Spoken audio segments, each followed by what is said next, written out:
Bismillahirrahmanirrahim. Assalamualaikum warahmatullahi wabarakatuh.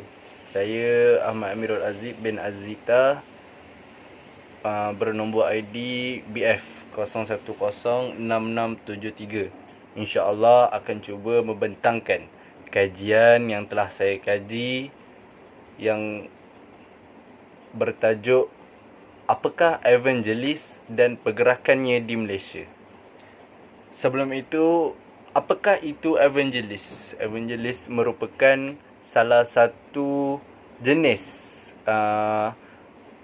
agama Kristian yang ada di dunia. Apakah evangelis dan bagaimanakah boleh tertubuhnya evangelis ini? Evangelis ini merupakan satu puak Kristian yang baru, antara puak yang baru ditubuhkan sekitar kurun ke-18 di Amerika dan Great Britain.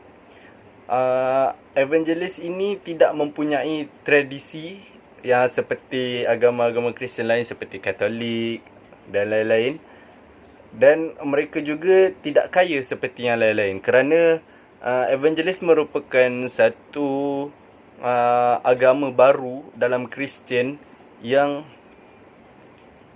tidak mementingkan tradisi dan tidak mengikuti agama-agama Kristian yang lain. Walaupun agama evangelis ini baru ditubuhkan sekitar kurun ke-18, tetapi sekarang mereka mampu membina satu empire yang besar dengan ahli-ahli agamanya. Baiklah, seterusnya kita terus pergi kepada objektif kajian. Objektif kajian pertama ialah untuk mengkaji permulaan pertubuhan Christian Evangelist di dunia ini.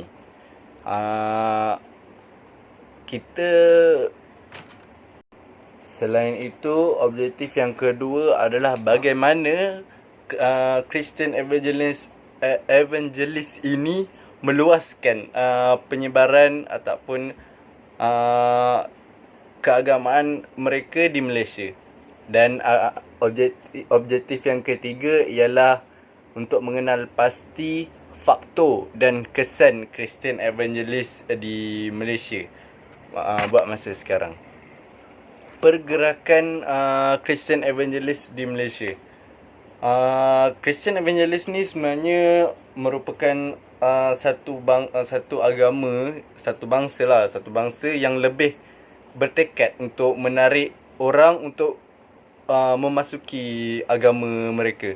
Mereka lebih macam mana kita nak cakap, mereka lebih mendorong untuk menarik bangsa-bangsa lain, agama-agama lain untuk turut serta bersama mereka sebagai dalam agama evangelis ini. Di Malaysia terdapat 60% gereja di Malaysia merupakan gereja evangelis. Ini menunjukkan bahawa Christian Evangelist ini merupakan bangsa Kristian yang terbesar di Malaysia buat masa sekarang. Menurut Dr. Chris Chong, beliau mengatakan bahawa walaupun agama evangelis, Christian Evangelist ini lebih bertekad untuk menarik orang memeluk agamanya, tetapi Christian Evangelist ini lebih bersandar pada renungan yang teliti tentang kehidupan masyarakat yang temporary. Maksud dia, Christian Evangelist ni lebih orang cakap lebih moden, lebih dekat dengan situation sekarang. Disebabkan itu, golongan-golongan evangelis di Malaysia ini terdiri daripada umur 20-an, akhir 20-an hingga ke awal 30-an. Jadi mereka ini orang-orang yang intelektual. Maksud dia, mereka ingin mereka lebih mudah faham dan lebih senang apabila mereka berada dalam Christian Evangelist ini. Selain itu, Christian Evangelist ini juga mengajar tentang bagaimana untuk melakukan perkara-perkara harian, perkara-perkara basic untuk hidup di dunia. Contohnya seperti bagaimana hendak mendidik anak, bagaimana hendak menjalinkan hubungan, bagaimana untuk bekerja, interaksi sesama manusia. Jadi ramai orang yang lebih terdorong ke evangelis ini kerana evangelis ini tidak terikat kuat dengan gereja gereja. Maksud dia agama evangelis ini tidak terlalu mendalam untuk mengenali Yesus, mengenali tuan-tuan mereka. Tetapi Christian evangelis ini adalah untuk mengajar bangsa-bangsa mereka supaya untuk senang hidup di dunia ini. Memang kita tengok sekarang di Malaysia puak-puak Kristian, agama-agama Kristian evangelis ini cuba untuk memasuki politik. Ini yang dikatakan oleh Dr. Chris Chong bahawa mereka masuk campur dalam politik kerana ketidakadilan yang dilakukan oleh kerajaan Malaysia terhadap agama-agama lain. Contohnya beliau mengatakan bahawa untuk peruntukan untuk kawasan perkuburan untuk bangsa Kristian evangelis. Kawasan perkuburan selalunya terhad, jadi mereka susah untuk mendapatkan kawasan perkuburan. Selain itu, masalah pembinaan gereja. Dr. Chris Chong juga berkata permasalahan pembinaan gereja ini dah beberapa puluh tahun lepas tidak diselesaikan lagi. Contoh, ada salah satu kes gereja di Pulau Pinang.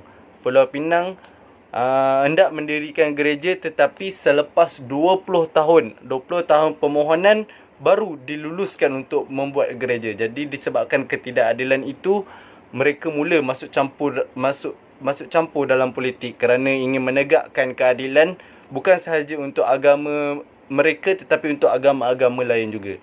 Kerana agama-agama lain juga turut merasa terkilan dengan ketidakadilan kerajaan di Malaysia. Jadi kita sebagai umat Islam, kita haruslah menunjuk contoh yang baik kepada agama-agama lain. Jadi disebabkan kita berada di Malaysia yang penuh dengan agama-agama lain, bangsa-bangsa lain, jadi kita sebagai agama Islam, kita tak boleh tuduh orang-orang Kristian ini ataupun melakukan sesuatu yang tidak adil kepada mereka. Kita mestilah faham tradisi Kristian ini. Orang Kristian pun sebenarnya bukannya semuanya seperti kita tengok Kristian di barat yang jenis rasis dengan Islam, yang jenis Islamofobia. Sebenarnya Kristian di Malaysia ini juga sentiasa bertolak ansur dan menghormati sesama manusia di Malaysia.